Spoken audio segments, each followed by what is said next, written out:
आप बुरी आदतें छोड़ सकते हैं, बुरी संगत छोड़ सकते हैं, बुरे विचार छोड़ सकते हैं, बुरा भोजन छोड़ सकते हैं, बुरे लोगों से बात करना छोड़ सकते हैं, बुरी बातों को बोलना छोड़ सकते हैं। ये सब साधक के लिए संयम में आते हैं। ये संयम ही कहा जाता है। धैर्य को लाना और विवेक को जगाना, ये साधक की धैर्यता के ही प्रमाण होते हैं। धैर्यता के लिए ही किया जाता है। परंतु सवाल ये उठता है कि ये सारे संयम होने के बाद क्या अध्यात्म की प्राप्ति हो सकती है? क्या परमात्मा की जिसकी खोज में निकले हैं वो मार्ग हमें मिल सकता है? क्या वो परमपिता परमात्मा की हमें प्राप्ति हो सकती है? क्या ऐसा संभव है? संयम और नियम रखने से हम भजन में सरलता प्राप्त करते हैं, ऐसा संत कहते हैं। भजन प्राप्त करते हैं, उस भजन में हमें सरलता से सफलताएं प्राप्त होती, ऐसे संत कहते हैं। क्या वास्तव में होती हैं? निश्चित होती। देखिए ऐसा है, आज सारे प्रश्नों के आंसर देता हूं मैं आपको, और आज एक विशेष बात बताता हूं जिसे आप भी जान करके संतुष्ट होंगे। देखिए ऐसा है, आप सारी चीजें छोड़ सकते जो अभी आपको बताइए, फिर भी भजन नहीं होता है, परमात्मा की प्राप्ति नहीं होती है। ऐसे असंख्य साधक हैं जिन्होंने वर्षों वर्षां तक एक लंबी साधना की है, एक लंबा उनके पास अनुभव है, अनुभवों का एक बहुत बड़ा डेटा है, उनके पास ज्ञान है, अनुभवी ज्ञान है, परंतु परमात्मा की प्राप्ति उन्हें नहीं हुई है। ऐसे साधक अधर में लटके हुए कहे जाते हैं। ऐसे तमाम साधक हैं जो हमसे भी जुड़े हुए हैं, उनका भी मेरे पास एक मोटा डेटा है। उसका कारण आप जानते हैं? एक मूल चीज बताता हूं आपको आज, इसको याद रखना। उसका मूल कारण, आप कहीं ना कहीं किसी न किसी ऐसी वस्तु, ऐसी शक्ति, ऐसे स्थान या ऐसी दिशा से जुड़े हुए हैं, ऐसी चीज से जुड़े हुए हैं जो अभी भी परमात्मा से जुड़ने से रोकती है। वो क्या हो सकता है? अगर आप कल्पना करके भी गहराई से सोचे, मनन करें, तो आपको निश्चित समझ में आएगा वो क्या चीज हो सकती है। हम ध्यान यात्राएं करते हैं, फिर भी उस उपलब्धि को प्राप्त नहीं कर पा रहे जो हमें चाहिए। तो उसका मूल कारण क्या हो सकता है?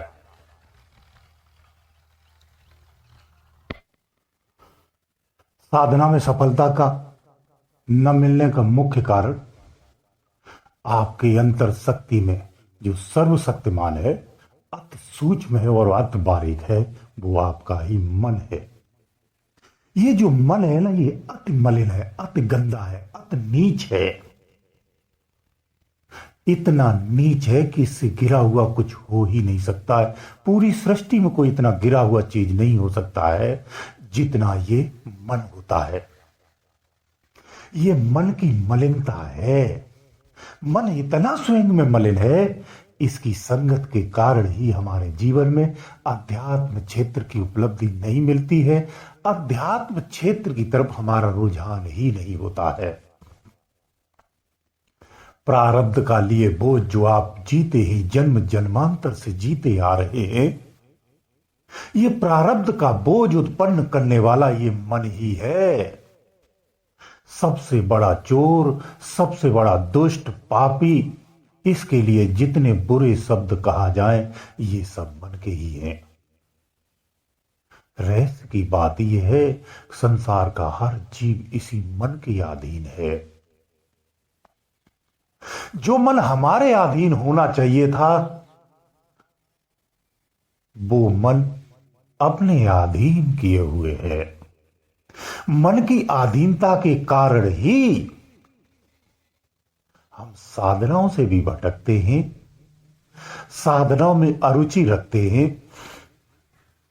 वो सारी चीजें जो आपकी आत्म कल्याण के लिए हैं, उससे ये दूर रखता है। आपको संसारिकता देता है, संसारिकता में ही रुझान रखता है। जो इससे निकलने का प्रयास करता है, उसे दंडित भी करता है, उसे तमाम प्रपंचों प्रलोभों में भी फंसाता है, भयभीत भी करता है, डराता भी है। ये मन ही है जो आपको कहीं भी नहीं जाने देता है, कुछ भी नहीं करने देता है। आपके पास सब कुछ होते हुए भी आपको उससे भिन्न रखता है, अज्ञानता में रखता है। जैसे ही आप ज्ञान की ओर चलने का प्रयास करते हैं, ये अपने भ्रम के जाल को इतना और तीव्र कर देता है कि आप वहां से भी दूर हो जाते हैं। इसलिए कभी कभी आपने देखा हो कि आपके सम्मुख सच्चाई रहती है, उसे हम पहचान नहीं पाते हैं, उसमें भी भ्रम उत्पन्न करता है। शरीर के एक एक हिस्से को यह प्रभावित करता है, हमारे पूरे शरीर पर इसी का ही कंट्रोल होता है। हमारी बुद्धि को यही भ्रमित करता है, हमारे विचारों को यही उत्पन्न करता है, हमारे अंदर में धारणा यही रखता है, यही प्रेरित भी करता है, उन चीजों के लिए प्रेरित करता है जो परमात्मा प्राप्ति से दूर करती हैं। वहां ये प्रेरित करता है, वहां ये आकर्षित करता है।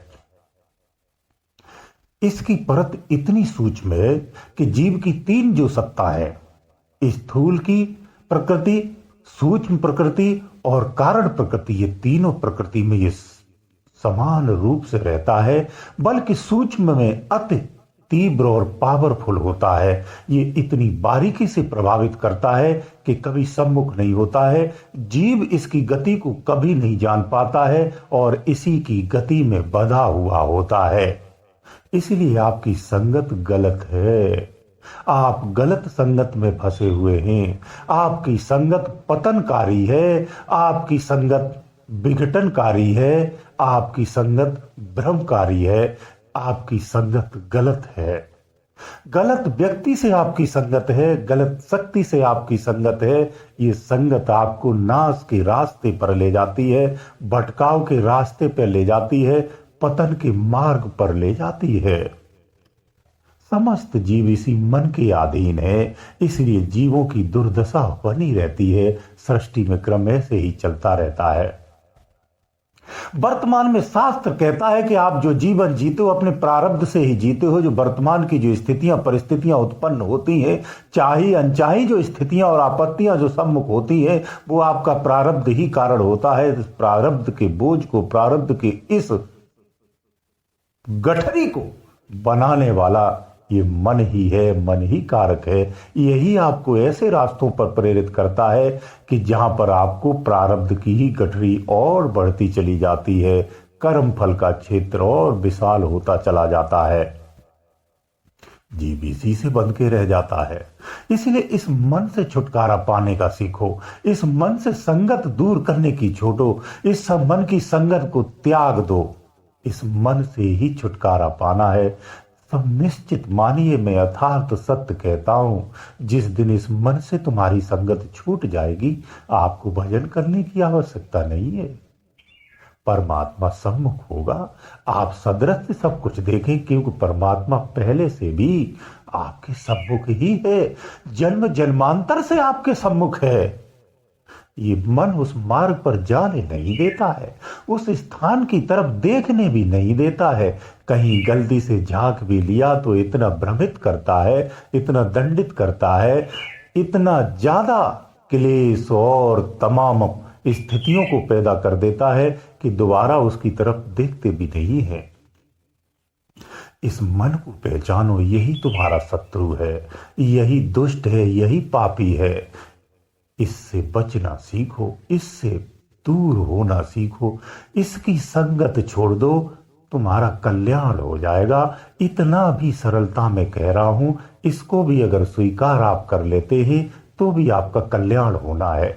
बड़े बड़े भजन और तप करने की आपको आवश्यकता नहीं है, सबसे संभव ही नहीं होता है। बस मन की संगत छोड़ दो।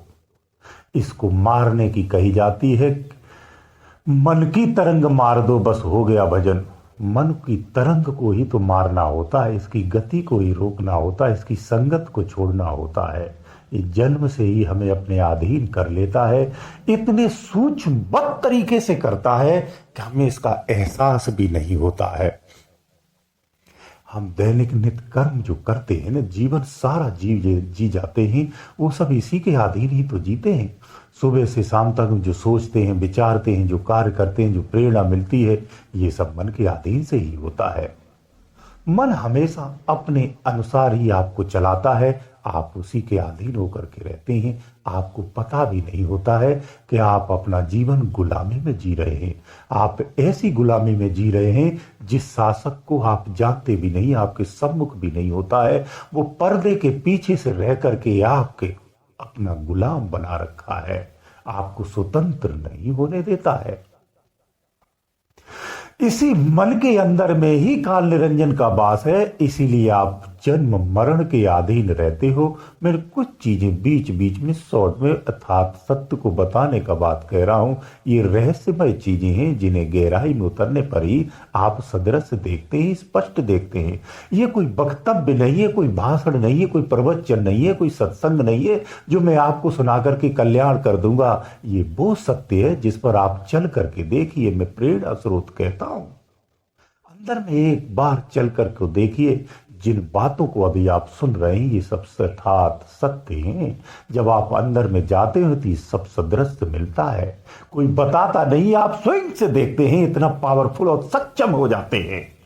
वास्तविकता अंदर में है, सूक्ष्म में है। इसलिए कहता हूं अपने दृष्टि को सूक्ष्म मत करके तो देखिए, सारे भेद खुल जाते हैं, सारे रहस्य खुल जाते हैं। जो ज्ञान की धारणाओं को लाद करके जो लोग बैठे हुए हैं, मैं उनको भी कहता हूं इस धारणा को भी त्याग दो। सदृश्य देखने का प्रयास करिए। अगर सदृश्य आप जिस दिन भी देखेंगे, आपकी किसी प्रकार का कोई भ्रम ही नहीं रहेगा। न धर्म की धारणा रहेगी, न धारणा की ध्यान रहेगा, न धारणा धर्म ध्यान शब्द सुसुप्ति, ये सब त्याग हो जाता है। बहुत सारी संस्कृतियां सभ्यताएं सबका रहस्य खुल जाता है।